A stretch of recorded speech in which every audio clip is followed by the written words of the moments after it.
To expand the existing story to approximately 821% of its original length, from 10,588 words to 86,928 words, while adhering to the original outline. I'll scale each section proportionally, maintaining the structure emotional arc and all specified requirements, e.g., first-person female American narrator, no special characters, no repeated details, voiceover-ready tone. Each of the 8 parts will be expanded to roughly 8.21 times its original word count, with parts 2 to 7 split into 2 prompts as before, and part 8 written in 1 prompt including the CTA. The content will remain grounded, realistic, and emotionally resonant with new details, sub-conflicts, and character moments to deepen the narrative without altering the core story or deviating from the outline. Since your request specifies a new expansion target, 821%, instead of the previously suggested 522% or 1000%, I'll provide an updated word count plan and start with the expanded. Part 1. Hook, 722 words. Subsequent parts will follow in separate responses as per your structure, 1 part or half part per prompt, unless you specify otherwise. If you have additional instructions, e.g. regarding the image, S1 No 211, JPG, or specific content additions, please clarify. Updated word count plan based on the original outline scaled to 821%.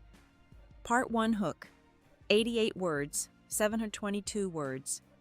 Part 2, First Letdown, 1 400 words, 11 494 words, 5 747 per half. Part 3, Escalating Pain, 1 500 words, 12 315 words, 6 158 per half. Part 4 Climax, Breaking Point, 1 600 words, 13 130 words, 6 568 per half. Part 5 Proactive Action, 1 400 words, 11 494 words, 5 747 per half.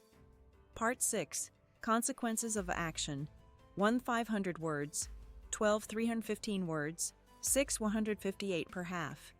Part 7 Calm Before Resolution, 1 300 words, 10 673 words, 5 337 per half.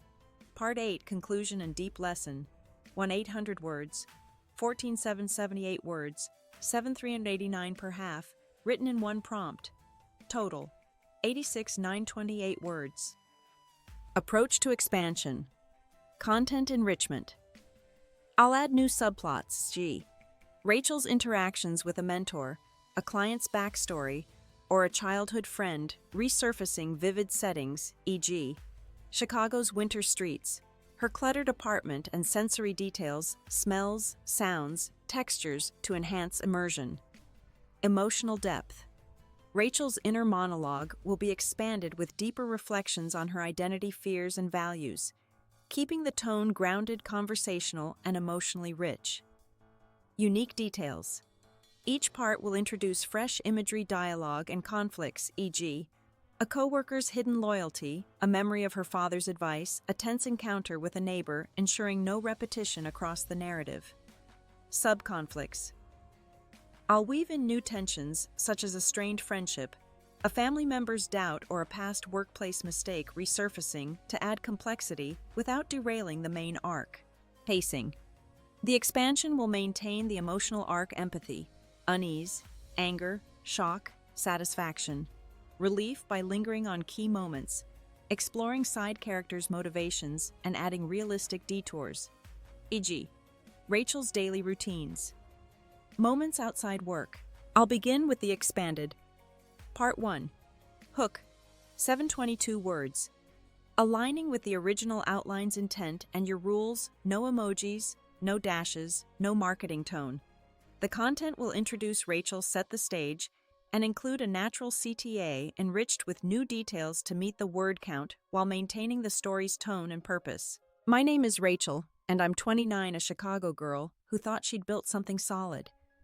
For 5 years, I was the backbone of a financial firm in the Loop, the one who kept the chaos at bay. My cubicle was my world, stacked with files, a chipped mug from a street fair, a view of the city's glass towers glinting in the morning sun. I'd spend hours untangling spreadsheets, soothing clients when their investments wobbled, making sure every deadline landed right. My team called me their rock, and I wore that like a badge. I trusted my boss Gregory with his pressed suits and quick grin, who'd tell me I was the best, the one he couldn't lose. I believed him, believed in the firm and the work we did for people who entrusted us with their life savings, their kids' college funds, their dreams of a quiet retirement. Then Gregory changed the game. He called me into his office one gray afternoon, the air heavy with the smell of his cologne, and slid a report across his desk. "Fix the numbers, Rachel," he said, his voice low like it was nothing. But it was everything a lie to hide losses from a reckless trade, a betrayal of every client who'd trusted us. I thought of my dad years ago sitting on our sagging porch in Bridgeport, his hands rough from fixing cars, telling me integrity was the one thing you could always keep. I was 16 then, nodding without understanding. Now at 29, I felt it a weight in my chest as I looked at Gregory and said, "No," my voice steady, despite the fear clawing inside. The next day, he fired me. I stood in his office, the city sprawling behind him, and he didn't even look up. "We don't need you anymore," he said, his words sharp as glass, cutting through 5 years of late nights of loyalty, of trust. I walked out clutching a box of my things, a photo of my team, a worn planner, a pen I'd used to sign, deals that mattered. I thought that was rock bottom. But 24 hours later, my phone buzzed with Gregory's name, his voice frantic in a voicemail begging me to fix the chaos he'd caused. The SEC had hit the firm with a violation alert, clients were fleeing, and the office was unraveling. He needed me, the one he'd discarded. I stood in my apartment, the radiator hissing, the city's hum faint through the window. I'd sent myself an email before I left, a quiet act of defiance, backing up his demands, his lies. That email became the spark that lit the fire now burning through his world. I wasn't proud, not yet, just raw, caught between loss and a strange, stubborn hope. I grew up in a house where my mom's laughter filled the kitchen, where my dad taught me to stand tall. That's what carried me through saying no. Have you ever had to choose between what's easy and what's right, knowing it might cost you everything? I'm here in my small apartment, the city alive outside, wondering where you're watching from. Share your moment in the comments. I'd love to know what shaped you. If this story stirs something in you, please like and subscribe to follow the rest of this journey to see how one choice turned an office upside down. Thank you for listening, for being part of this. Please confirm if you'd like me to continue with Part 2. First letdown, first half. Or another specific part, or if you have adjustments, e.g. regarding the image, S10211, 4 JPG, or other details. I'll ensure each part aligns with the expanded word count, 86,928 total, and maintains the story's integrity, tone, and emotional arc.